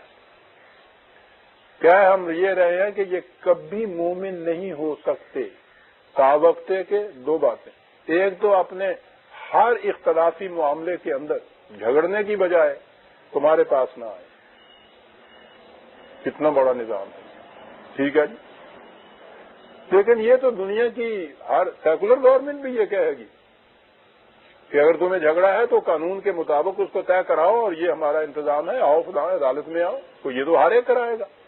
تو یہاں تک جو کہا ہے قرآن نے، یہ تو ہر نظام جو قانون کے مطابق چلتا ہے وہ یہ کچھ کرائے گا کہ از خود نہ اپنے آپ فیصلہ کرنے لگ جاؤ، وہاں کا فیصلہ جو ہے وہ قابل امتناع ہوگا، وہ تو یہاں تک تو ہو گیا۔ اگلی بات ہے ثم لا یجدوا فیما قضیت حرجا فی قلوبہم ویسلموا تسلیما، اور اس کے بعد جو فیصلہ تو دے، یہ نہیں کہ اس کے سامنے کرہن سر تسلیم خم کریں جیسا ہم عدالت کے فیصلوں کے سامنے کرتے ہیں، گالیاں دیتے ہیں اور وہ کر رہے ہوتے ہیں۔ تمہارے فیصلے کے خلاف ان کے دل کی گہرائیوں میں بھی کبیدگی پیدا نہ ہو، پھر مومن ہے یہ۔ دیکھا آپ نے اسلامی نظام کسے کہتے ہیں؟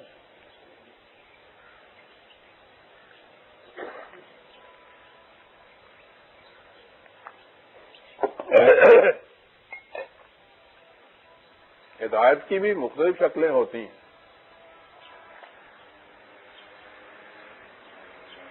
ایک ہدایت جبر کی ہدایت ہوتی ہے، کسے معلوم تھا عشق اس طرح مجبور کرتا ہے، دل اس کو جانتا ہے بے وفا اور پیار کرتا ہے۔ پیار کی بات تو وہ غزل میں ہی کہہ گیا، ٹھیک ہے، اس طرح مجبور کرتا ہے، جانتا ہے بے وفا تو سر گاں کردہ تو رہ جاؤں گا، کیا کیا جائے؟ یہ اطاعت نہیں کہلاتی۔ ثم لا یجدوا فی قلوبہم حرجا مما قضیت، تیرے فیصلے کے خلاف ان کے دل کی گہرائیوں میں بھی گرانی نہ گزرے، کبیدگی نہ گزرے، جبر محسوس نہ کریں۔ یہ اطاعت اس انداز کی اطاعت کہیں گے کہ صاحب وہ تو رسول اللہ صلی اللہ علیہ وسلم کی اطاعت صحابہ کرنے والے، وہ ٹھیک ہے، نہ رسول اللہ رہے نہ صحابہ رہے، ہم کیسے بندے بشر ایسا کر سکتے ہیں؟ سب تو بس یہ قرآن رہا وہاں تک ہی، وہاں تک نہیں ہے۔ یہ ایک نظام کی بات ہے، آج بھی اسی طرح سے ہو سکتا ہے، کیسے ہو سکتا ہے؟ یہ کس طرح سے یہ فیصلہ دیتے تھے رسول اللہ صلی اللہ علیہ وسلم؟ قرآن نے یہ خود کہا تھا کہ یہ جب آئیں گے تو تم نے خود فیصلہ نہیں دینا، فاحکم بینہم بما انزل اللہ، قرآن کے مطابق تم نے فیصلہ دینا ہے۔ تو پہلی بات تو انہیں معلوم تھا کہ قانون جس کے مطابق فیصلہ ہونا ہے وہ قرآن کا ہے، اور اس پہ ایمان تھا ان کا۔ تو دل میں اگر گرانی گزرے گی قرآن کے کسی قانون کے مطابق تو ایمان تو یہیں چلا گیا۔ وہ جو کہا تھا تیرا خدا شاہد ہے، اس کی قسم یہ کبھی مومن نہیں ہو سکتے تا وقت کہ یہ بات نہ ہو کہ دل میں بھی گرانی نہ گزرے۔ تو پہلا حصہ تو یہ ہے کہ وہاں سے فیصلہ ملنا ہے قرآن کے قانون کے مطابق جس پر تم ایمان لائے ہو دل کی رضامندی سے۔ تو قانون کو آپ نے مانا ہوا ہے پہلے سے دل کی رضامندی سے، باقی رہا یہ قانون کے مطابق فیصلہ دینے والا، تو اس کی صداقت، امانت، دیانت کے اوپر تمہارا ایمان ہے۔ تو دو شرطیں ہوئیں، ایک تو قانون وہ ہونا چاہیے جس کو آپ نے دل کی رضامندی سے مانا ہو، یعنی قرآن، اور دوسرے اس قانون کے مطابق فیصلہ دینے والے وہ ہوں کہ جن کی دیانت اور امانت کے متعلق آپ کا ایمان ہو۔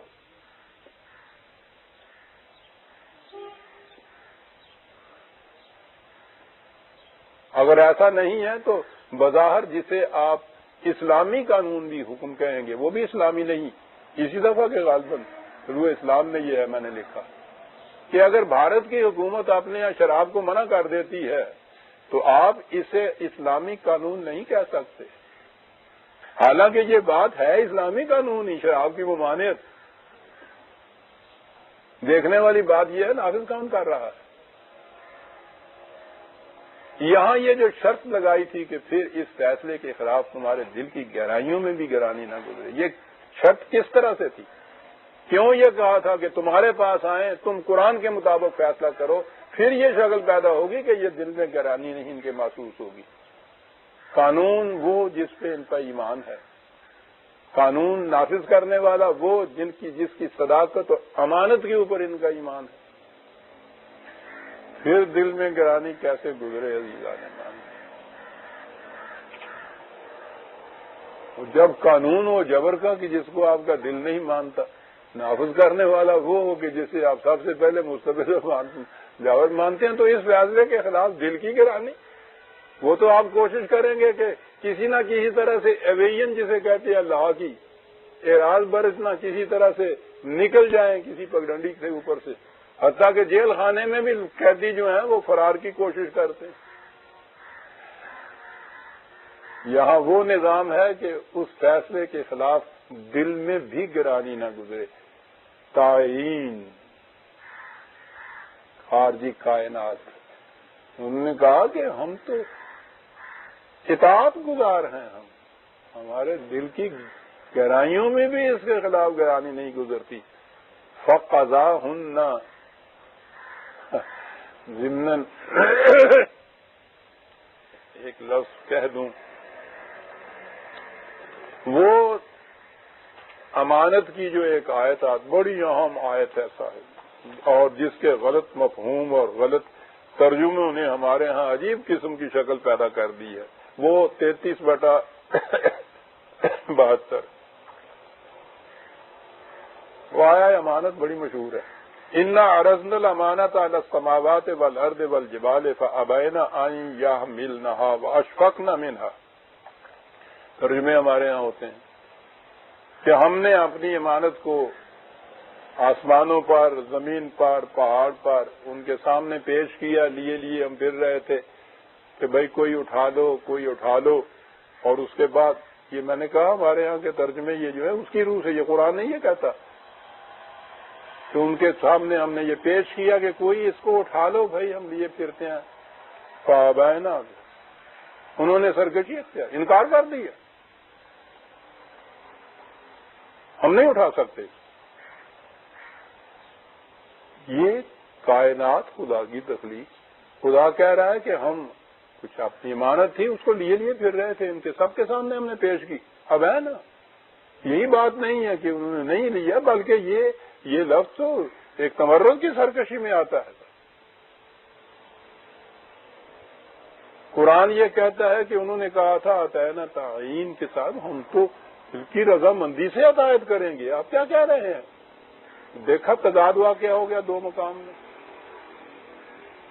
اور قرآن نے خود کہا ہے کہ میرے من جانب اللہ ہونے کی ایک دلیل یہ ہے کہ اس میں کہیں تضاد نہیں تم پاؤ گے.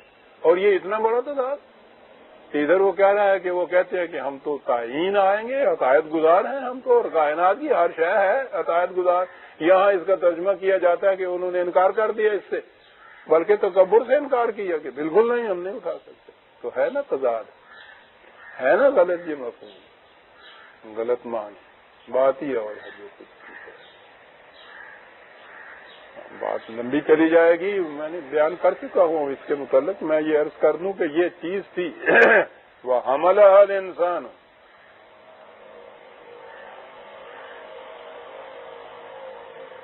یہ تو یہ عام ترجمے کے اعتبار سے اور بات بھی بتا دوں. حَمَلَهَا الْإِنسَانُ، انسان نے جب دیکھا کہ یہ تو سارے انکار کر رہے ہیں، اللہ میاں اس کو لیے پھر رہے ہیں، ان کے سامنے جا رہے ہیں، یہ نہ کر رہے ہیں،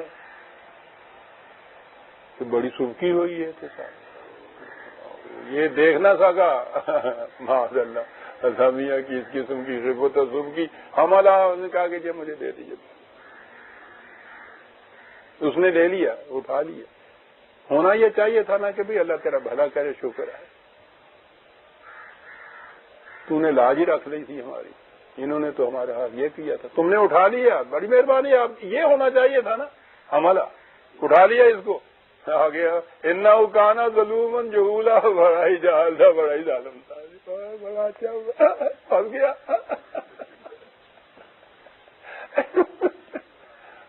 کیا ہو رہا ہے قرآن کے ساتھ؟ ایک لفظ ہم نے امانت عزیزہ نے من، عربی زبان کا قرآن، عربی زبان موجود. وہ کسی لغت سے پوچھ لو، کسی عرب بدو سے پوچھو کہ حمل امانت کیا ہوتا ہے، وہ کہیں گے اس زبان کی روح سے حمل امانت ہے امانت میں خیانت کرنا. ہم نے اپنی امانتوں کو ان کے سامنے پیش کیا تو انہوں نے خیانت کرنے سے انکار کیا کہ ہم کبھی اس میں خیانت نہیں کریں گے. اس کو دیا تو لے تو لیا اس نے، یہ کمبخت اس میں خیانت کرتا ہے، ہمارا کیا بگاڑتا ہے، بڑا ہی جاہل اور ظالم ہے. کیا بات تھی قرآن کی، یہ کرتا ہے اس امانت میں خیانت، انہوں نے نہیں کی. اب آ گئی بات کہ انہوں نے تو اس کو تعین قبول کیا تھا، وہ خیانت کیوں کرتے؟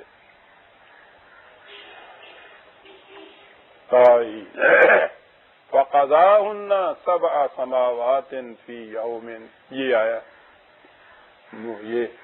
یہ سبع سماوات کا ترجمہ 7 ہمارے ہاں کیا جاتا ہے، 7 کرے. عربی زبان کے اندر ایک ہنسا یا ایک عدد ہوتا ہے، تامہ اس کو کہتے ہیں، جس کو کہتے ہیں نا کئی، متعدد، ہماری زبان میں بھی کہتے ہیں. وہ تینوں 100 بار ہی سمجھا چکا میں، ہے نا.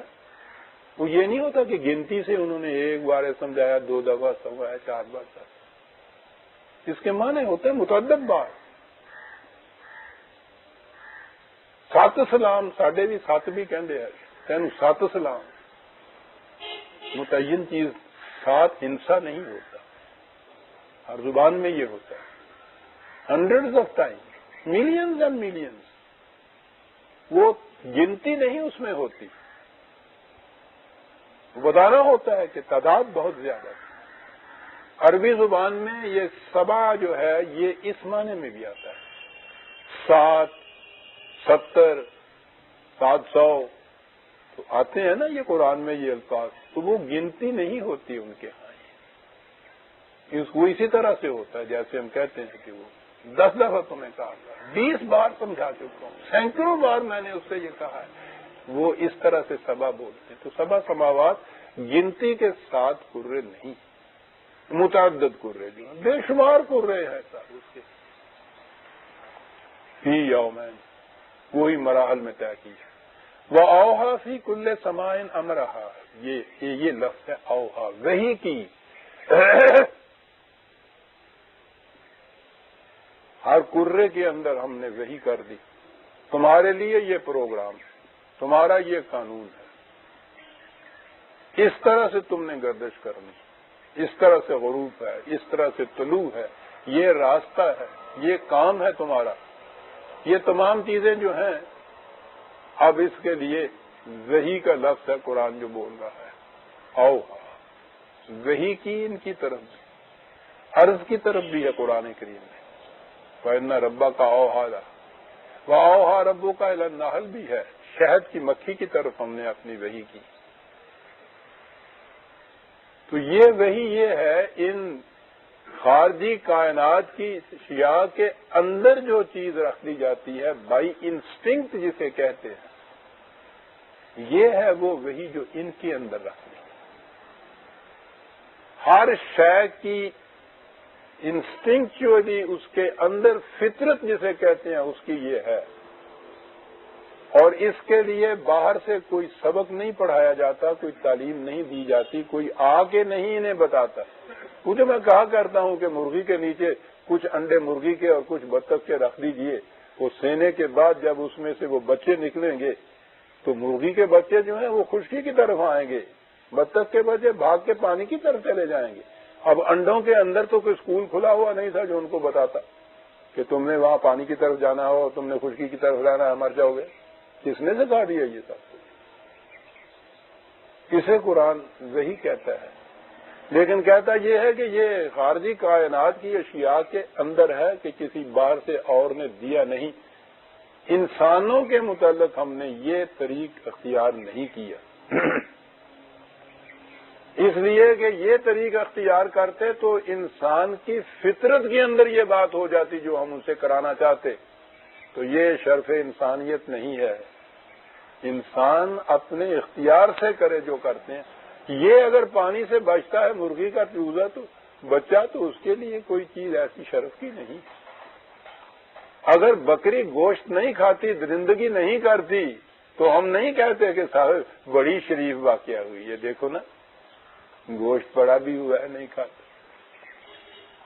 شیر جو بھوکوں مار جاتا ہے اور وہ کوشے لٹک رہے ہوتے ہیں وہ اس کے انگوروں کے، اس کی طرف آنکھ کیوں نہیں اٹھا کے دیکھتا؟ بہت بڑا ایماندار نہیں ہے، مجبور ہے اس چیز کے اوپر کہ وہ صرف گوشت کھائے اور انگور نہ کھائے۔ اس کے لیے گوشت حلال ہے، بکری کے لیے حرام ہے۔ یہ کبھی حرام کی طرف آنکھ نہیں اٹھائے گی، انسان اٹھائے گا، انہ کان ظلوما جہولا۔ تو اس لیے انسان کے اندر اگر یہ بات رکھ دی جاتی کہ یہ بھی مجبوراً کسی چیز کو جسے حلال قرار دیا جاتا وہیں تک رہتا، جسے حرام قرار دے دیا نہ رہتا، تو کوئی شرف انسانیت کوئی بات ہی نہ رہتی، شرافت کوئی کریڈٹ ہی نہ ہوتا، دیانت وجہ تعریف ہی نہیں ہوتی، تم سارے ہی مجبور ہوتے۔ بکری کسی کو نہیں کاٹتی تو میں نے کہا کون سی وجہ شرف ہے اس کے لیے؟ اور سانپ اگر کاٹتا ہے تو اس کو پھانسی نہیں دی جا سکتی، وہ کوئی جرم نہیں کر رہا، فطرت سے مجبور ہے۔ انسان کے بھی اگر اندر یہ چیزیں رکھ دی جاتی تو یہ مجبور ہوتا یہ کچھ کرنے کے لیے، پھر یہ شرف انسانیت نہ ہوتا، شریف اور دیانتدار ہونا۔ یہ تو بڑا مقام عطا کیا ہے قرآن نے، اس لیے یہ اس نے کہا ہے کہ ان چیزوں کے اندر ہم نے وحی رکھ دی۔ انسانوں کی بابت ہم نے یہ وحی ایک فرد منتخب کیا، اسے یہ وحی دی، اور پھر کہا کہ ان تک صرف پہنچا دو، ان کے اندر نہیں رکھ دینے والی بات، یعلمہم الکتاب والحکمہ، اس کی تعلیم دو ان کو، ٹھیک ہے، اب اس کے بعد پھر ان پہ چھوڑ دو کہ تمہارا جی چاہے تم اس کے مطابق کام کرو، جی چاہے اس سے انحراف کرو، اس کی اطاعت کرو گے یہ تعمیری نتائج ملیں گے، اس کی خلاف ورزی کرو گے تباہ اور برباد ہو جاؤ گے۔ تو یہ جو اوحا وحی ہے نا، انسانوں کے معاملے میں وحی خارج سے آتی ہے، میں نے پچھلی دفعہ بھی کہا تھا، اس لیے اس کے لیے نزول کا لفظ قرآن نے کہا ہے۔ آبجیکٹولی جو کوئی چیز ملے ان کو تو اس طرح ملتی ہے، باقی کائنات کے اندر ہر شے کے اندر یہ چیز داخل کر دی انسٹنکٹ کے ذریعے سے۔ تو اوحا فی کل سمائن امرہا،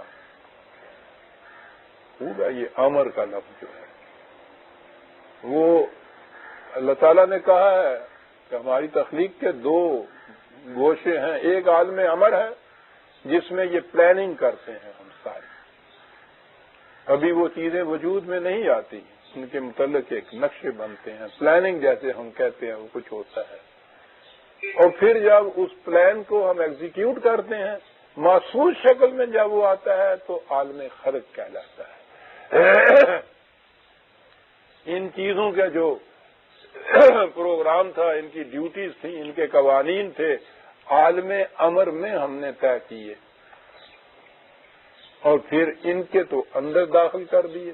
انسان کی صورت میں بھی کہا ہے کہ ہم نے عالم امر میں ہی طے کیا تھا کہ اس کے لیے جائز کیا ہے اور ناجائز کیا ہے، لیکن وہ چیز فطرتاً اس کے اندر نہیں داخل کی تھی۔ یاد رکھو انسان کی کوئی فطرت نہیں ہے، فطرت اس چیز کو کہتے ہیں جس پہ چلنے کے لیے کوئی مجبور ہو۔ پانی کی فطرت ہے کہ نشیب کی طرف بہے، آگ کی فطرت ہے کہ وہ جلائے، انسان کی کوئی فطرت نہیں ہے، یہ چاہے تو نیک فطرت ہو جائے چاہے تو بد فطرت ہو جائے۔ تو انسان کی طرف وہی اس طرح سے آبجیکٹولی باہر سے ملی، ایک فرد منتخب تھا جسے نبی کہا جاتا تھا، اس کو دی گئی اور اس کے بعد اس نے دوسروں تک پہنچایا۔ یہ سلسلہ وہی شروع تھا پہلے نبی سے آخری نبی تک، آخری نبی پہ پہنچنے کے بعد کہا تمت کلمۃ ربک صدقا وعدلا لا مبدل لکلماتہ، لو جی جو کچھ ہم نے کہنا تھا انسان سے ہم نے کہہ دیا، آخری مرتبہ مکمل ہو گیا، اس میں کسی اضافے کی ضرورت نہیں ہے، لا مبدل لکلمات، اس میں تبدیلی کی بھی ضرورت نہیں پڑے گی۔ اور انا نحن نزلنا الذکر وانا لہ لحافظون، ہم اس کی حفاظت بھی کریں گے۔ تو اب یہ ایک مکمل غیر متبدل محفوظ ضابطہ حیات جس کے بعد خود خدا کہتا ہے کہ کچھ کہنے کی ضرورت نہیں ہے، وہ دے دیا انسانوں کو، تو وہی کی تو ضرورت ہی ختم ہو گئی تھی۔ اشیاء کائنات میں سے ہر شے کے اندر انسانوں کے لیے وہ خارج میں ایک محفوظ کتاب کے اندر جو مکمل بھی ہے غیر متبدل بھی ہے، تو اب اس کے بعد کسی نبی کی ضرورت نہیں، جب وہی کی ضرورت نہیں نبی کی بھی ضرورت نہیں، تو ختم نبوت میں تو یہی چیز دلیل ہو جاتا ہے، بحث کرنے کی ضرورت ہی اس میں نہیں پڑتی تھا۔ فی کل سمائن امرا وزینا السماء دنیا بے مصابیح و حفظ، کیا خوبصورت بات ہے یہ کہنے کی بات کہ یہ آسمان کے ستارے جو ہیں انہیں ہم نے بڑا دلکش اور مزین خوبصورت بنا دیا۔ بنا کیا دیا ہے؟ اس سے پہلے تو ہمیں پتہ نہیں تھا کہ یہ ان کی اصل شکل کیا ہے۔ یہ چاند کے جس کو اتنا محبوب ہم سمجھ رہے تھے، ساری شاعری اس کے حسن کے اوپر نثار تھی ہماری، اب جو وہ بے نقاب ہو کے سامنے آیا ہے تو وہ ڈائن بنا ہوا نظر آتا ہے۔ یعنی وہ اس کی تصویریں جو آئی ہیں وہ دیکھو تو صحیح وہ کتنی ڈراؤنی اور بھیانک ہیں۔ قرآن کہتا ہے یہ چاند یہ ستارے یہ اسی قسم کے تھے، کہتا ذرا سوچو کہ تم تھکے ماندے ہوئے گرمیوں کی رات کو باہر چارپائی بچھائی، آسمان ہی اوپر ہے آپ کے ہاں، تو وہ آسمان جو ہے اس کے ستارے اگر اپنی شکل اصلی میں بے نقاب کہیں اوپر نظر آتے، نیند آرام ہو جاتی، اور بچہ تو کوئی سو ہی نہ سکتا۔ آپ سوچئے ایک دو نہیں ہے، یہ گنتی میں ہی نہیں آ سکتے، اتنی تعداد ہو اور ان میں سے ایک ایک ایسی بھیانک شکل لیے ہوئے ہو،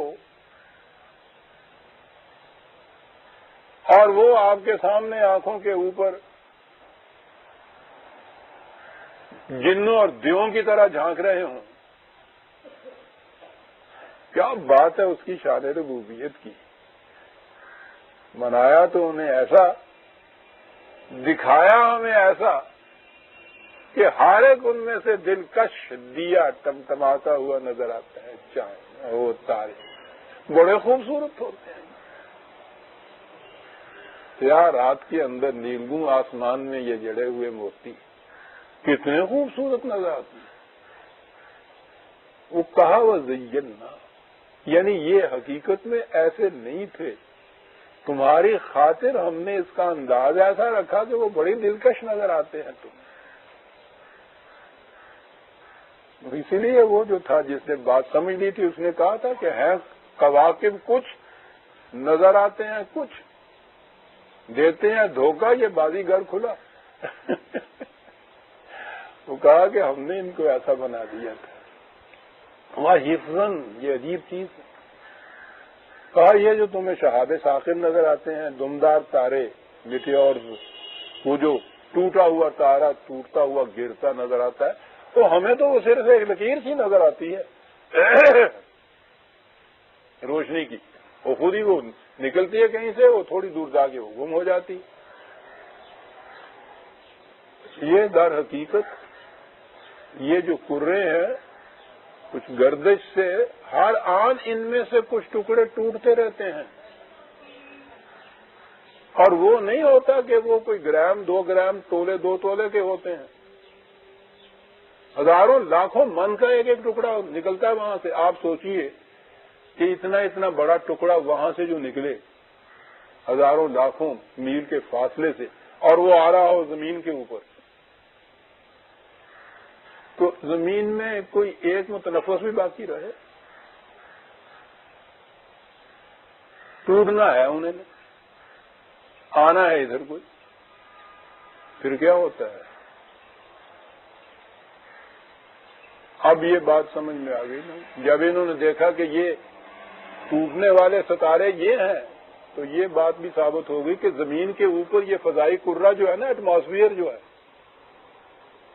اس کی کیفیت یہ ہے، پتہ نہیں 10 یا 12 میل یہ اس طرح سے گہرا ہے کہ اوپر سے وہ جو آتا ہے، آنے کے بعد وہاں سے تو آتا ہے اس طرح سے، جب اس فضائی کرے کے اندر آتا ہے تو خود اس کے اور اس کے ساتھ ان کروں کی گردش کی ٹکراؤ ایسا ہوتا ہے کہ وہ پس جاتا ہے، وہ جو،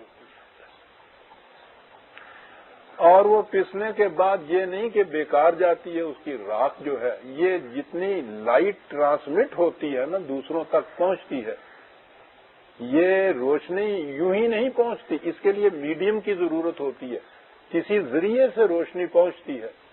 یہ ہوا کے اندر ذرے ہوتے ہیں، یہ راکھ کے یا خاک کے، یہ روشنی بھی اس طرح ان کے تھرو پہنچتی ہے ہم تک۔ وہی جو وہ کروں کی میٹیورز کی وہ جو پسی ہوئی راکھ ہوتی ہے اس ایٹماسفیئر کے اندر، یہ وہ روشنی ہے اوپر سے جو ہم تک پہنچاتی۔ 1400 سال پیشتر قرآن نے کہا کہ یہ جو تمہیں خلا نظر آتا ہے نا، یہ سقف محفوظ ہے تمہارے لیے، یہ وہ چھت ہے جو تمہیں حفاظت میں رکھے ہوئے ہے، ورنہ ختم ہو جاؤ تم۔ کون کہہ سکتا تھا؟ 1400 سال پیشتر کے زمانے میں ذرا دیکھیے اس زمانے کے فلکیات کا علم تھا کیا؟ اس زمانے میں زمین کو ساکن مانتے تھے، چپٹی مانتے تھے، اس آسمان کے متعلق یہ کہتے تھے کہ شیشے کا ایک ڈل ہے، اور یہ جو اس کے اندر ستارے تھے وہ کہتے تھے اس میں یہ نگ جڑے ہوئے ہیں، علم انسانی تو یہ تھا، اور یہ کہہ رہا ہے کہ یہ جو ستارے ہیں حقیقت میں یہ نہیں ہے، ہم نے ان کو تمہارے لیے دلکش بنایا، اور یہ جو ایٹماسفیئر ہے یہ خلا نہیں ہے، یہ تو سقف محفوظ ہے، بچائے ہوئے تم حفظاً ذالک کا تقدیر العزیز العلیم یہ قانون ہے تیرے خدا کا، تو جانتا ہے ہر شے کے تقاضوں کو، اور اس کے بعد عزیز ہے، صاحب قوت ہے، کنٹرول میں رکھے ہوئے ہیں ان تمام چیزوں کو۔ کہا کیا تم ایسے خدا سے انکار کرتے ہو؟ ہم سورہ السجدہ کی آیت 12 تک آ گئے، عزیزان من 4 آیتیں آئی ہیں، 13 سے ہم آئندہ اتوار کو لیں گے، درس لیں گے۔ 1 منٹ کے لیے تشریف رکھیے گا، ایک پیغام ہے۔ آج کے درس میں کچھ احباب وہ بھی ہیں جو